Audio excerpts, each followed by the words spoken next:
Espero puedan ver bien mi pantalla. No tengo ningún conflicto de interés para declarar para esta presentación. ¿Y de qué vamos a hablar el día de hoy? Justamente de las consecuencias del diagnóstico no oportuno, de las modalidades de diagnóstico oportuno, los obstáculos que tenemos en el sistema de salud para nuestros pacientes y sobre todo, quiero enfocar al final de esta presentación la importancia del equipo multidisciplinario en el manejo de la atrofia muscular espinal. Como ya se ha dicho mucho y no voy a profundizar mucho en esto, pues la atrofia muscular espinal, sobre todo la tipo uno, pues tiene un curso catastrófico para los pacientes, tanto en la parte ventilatoria, nutricional y pues en la vida en general y para sus familias, ¿no? Evidentemente no es exclusivo el desgaste tan grande que tienen los pacientes, sino también de sus familiares, ya que sabemos que a los a los 24 meses de vida o a los 2 años de edad, fallece la mayoría de los pacientes con atrofia muscular espinal tipo uno o se encuentran dentro de una ventilación mecánica permanente. Y por lo mismo tenemos una ventana terapéutica baja. ¿No? Si queremos que las cosas sucedan de la mejor manera, tenemos que iniciar el tratamiento presintomático, como lo comentaba la doctora María Elena Mesa, ¿no? Pero entre más temprano, digamos, iniciemos el manejo, pues va a ser mejor, ¿no? Si es presintomático, pues qué bien, pero también se puede iniciar en etapas tempranas. Ya en unas etapas tardías, lamentablemente, como hemos tenido la experiencia aquí en el hospital infantil, de pacientes que ya se inician inclusive con la terapia génica que hemos aplicado aquí ya a etapas más tardías, pues los desenlaces no son los óptimos, como diríamos en el caso de los pacientes presintomáticos o de diagnóstico muy temprano. Y pues como hemos visto ya en las cortes publicadas de los pacientes, por ejemplo, con Nasenoyen, pero este es igual para las cortes de las tres moléculas modificadoras de la enfermedad, nusinersen y risdiplam, pues el seguimiento a largo plazo con pacientes con atrofia muscular espinal tratados con estas opciones terapéuticas, pues es excelente en comparación pues a la historia natural de la enfermedad, ¿no? Este es lo que se publicó del corte en el 2022 de los pacientes que recibieron primero el onacemnogenat Pevardovec, 8 años por dosis, que eso ya pues, tiene 2 años de antigüedad, entonces ya son 10 años de que se recibió la primera dosis de la terapia génica en estos pacientes, y para ese momento me parece que sigue siendo lo mismo actualmente, todos los pacientes se encuentran vivos, ¿no? De la corte que recibió la dosis completa de la terapia génica, ¿no? Pero esto resalta la importancia del manejo presintomático, como ya se dijo previamente. Y pasando a las modalidades de diagnóstico temprano, pues tenemos dos modalidades de diagnóstico temprano, a través del laboratorio o a través de la clínica.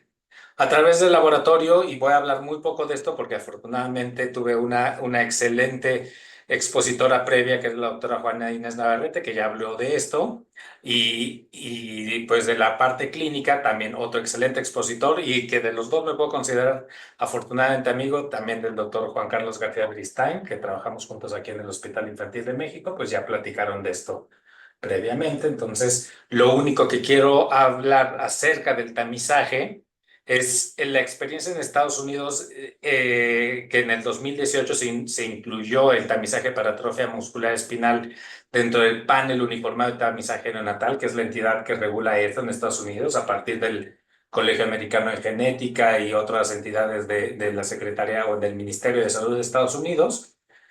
Y lo que quiero resaltar no tanto es de que ya esté como una realidad, como es en otras partes, pues en Europa Central, en Asia Pacífico, Australia y Japón. Lamentablemente en ningún país de Latinoamérica o de algunas otras regiones está incluido ya dentro de forma global. Sí, afortunadamente en algunos países de Latinoamérica ya está en algunos estados, pero no está en todo el país y como una política pública ya generalizada de los países, como sí puede ser algunos Estados Unidos y algunos países de Europa, pero vean lo rápido que se difundió al resto de los estados de la Unión Americana. Del 2018 que se aprobó, en el 2021 36, ya el 74% de de los niños que nacían en ese país ya tenían acceso al tamizaje neonatal para atrofia muscular espinal y actualmente ya es el 100%, bueno, el 99%, ¿no? Siempre,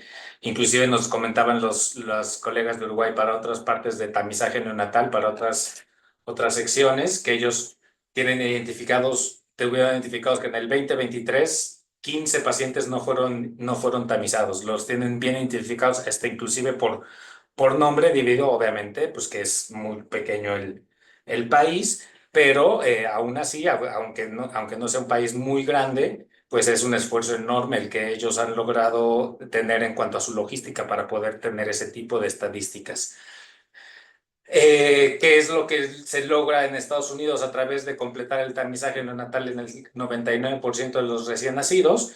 Que anualmente se detectan alrededor de 196 pacientes con AME tipo 1 y que se prevengan alrededor de 30 muertes y que 50 pacientes no tengan ventilación mecánica al año. Entonces, esto pues simplemente va nivelando los costos en cuanto al el acceso a las terapias que definitivamente son costosas, con las ventajas que se tiene los ahorros que se tienen en el sistema de salud con este tipo de, digamos, de prevenciones primarias, secundarias. Y vean, esto no es todos los pacientes que, bueno, sabemos que es una sociedad muy diversa en Estados Unidos, como este que resalto, que es de ascendencia latina, pero los pacientes tratados de forma presintomática están asintomáticos, ¿no? O pausisintomáticos, podríamos decir. Ahora, pasando a la importancia del equipo multidisciplinario, hay algo que quiero comentar muy bien, mucho acerca de esto, que el equipo multidisciplinario nos va a dar satisfacción, un acceso a la salud y nos va a dar calidad de vida. Esto es lo que estamos tratando de alcanzar con el equipo multidisciplinario.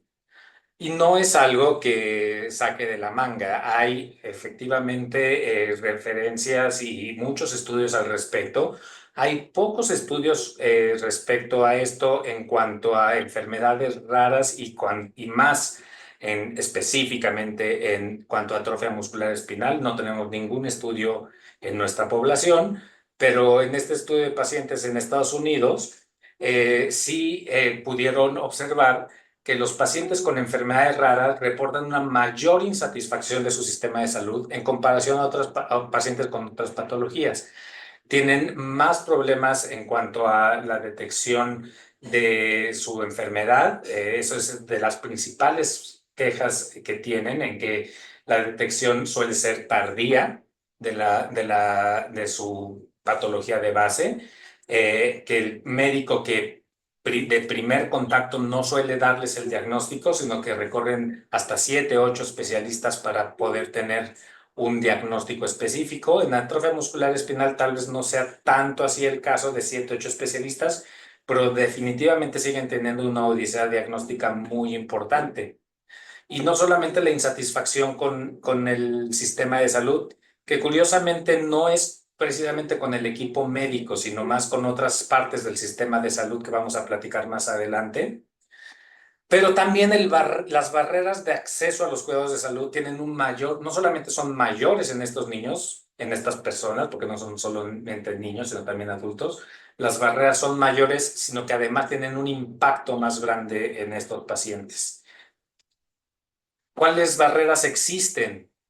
Muchísimas, definitivamente. Estas son algunas de las que se evaluaron en este estudio que les estoy presentando, ¿no? Obviamente las barreras financieras, las distancias al centro de atención, permisos laborales, y esta me gustaría resaltarlo un poco porque tenemos una legislación aquí en México en cuanto a los pacientes con cáncer, en los niños con cáncer, en pacientes que tienen seguridad social, acceso a IMSS, ISSSTE, tienen acceso los padres a a permisos laborales, a licencias laborales, ¿no? ¿Y por qué solamente con los niños con cáncer y no con los niños con atrofia muscular espinal, diría yo, u otras enfermedades raras, ¿no? Entonces, si existe ya esta legislación en México, pues algo bueno sería tal vez ampliarla a otros pacientes, ¿no? Muchas veces nada más se busca en unos cuantos pacientes y no en todos. Cuidados a los otros hijos, falta de referencias adecuadas a tiempo y falta de cobertura, ¿no? Dependiendo los seguros privados específicamente en Estados Unidos, pero aquí en México, pues lo constante es que sean inconstantes nuestras coberturas, ¿no? En nuestro sistema de salud. Entonces vamos a hablar un poco, quitando este tema de las barreras, que es algo muy difícil de taclear y que se están haciendo muchos esfuerzos como lo que hace la doctora Juan Inés y Jackie en Cebras, pero quisiera pasar más bien al equipo médico y el equipo de cuidados de la salud, esta insatisfacción que sienten los pacientes en su sistema de salud. En primer lugar, pues los recursos inadecuados e insuficientes para la complejidad de la atrofia muscular espinal. Eso no lo voy a tocar mucho porque ya se habló previamente, pero sí el tema que voy a comentar yo más a profundidad es la falta que tenemos de equipos multidisciplinarios. Entonces ya sabemos que los pacientes con atrofia muscular espinal pueden tener escoliosis, dificultad para la alimentación, dificultad respiratoria, perdón, hipotonía y un gran etcétera. Pero en este etcétera, ¿qué se incluye? Obesidad pudiera ser, con estos nuevos fenotipos que vamos a empezar a ver con pacientes tratados de forma presintomática, que afortunadamente tengan más capacidad de llevar a cabo acciones de la vida diaria, lo cual pues, nos puede llevar también a este problema de obesidad en ellos, desnutrición, que definitivamente eso sí es un problema que ya tenemos. Infección de vías urinarias, neumonías, son manifestaciones que estos pacientes tienen eventualmente.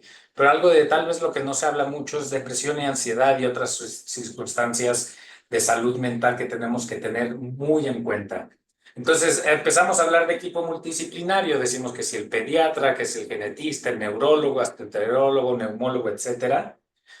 Pero este es un equipo de especialistas, esto no es un equipo multidisciplinario, ¿no? Tendemos muchas veces como médicos a hablar del equipo multidisciplinario cuando estamos entre varios especialistas médicos, pero esto no es un equipo multidisciplinario. ¿Qué es un equipo de multidisciplinario? Efectivamente se requieren especialistas médicos, sobre todo en atención de enfermedades raras, ¿no? Atrofia muscular espinal en especial. Pero también necesitamos mucho de otros profesionales de la salud, si es que acaso más que el equipo de especialistas médicos, porque son los que están más en contacto con los pacientes en muchas ocasiones. Personal de enfermería vital, ¿no? Que esté en cercanía con los pacientes con atrofia muscular espinal, ¿no? Y cada vez hay enfermeras y enfermeros más especializados dentro del área de neurología pediátrica. No tenemos una especialidad de enfermería en enfermedades raras, lo cual sería algo muy adecuado, ¿no? Tal vez empezar a gestionar. Pero la salud mental, profesionales de salud mental, tanto para el paciente como para sus familiares, profesionales de la rehabilitación y profesionales dentales, que curiosamente en este estudio que les comenté era de lo que más se quejaban los pacientes con enfermedades raras que tenían poco acceso a especialistas en enfermedad mental, bueno, en profesionales en salud mental y profesionales en salud dental, ¿no? Entonces, no sé si eso se replica en México, pero probablemente sí. Y facilitadores, los facilitadores que luego no los incluimos dentro del equipo médico o de profesionales de la salud, pero por supuesto que lo son, ¿no? Y a mí me gusta llamarle quita obstáculos, que en nuestro sistema los obstáculos son una constante más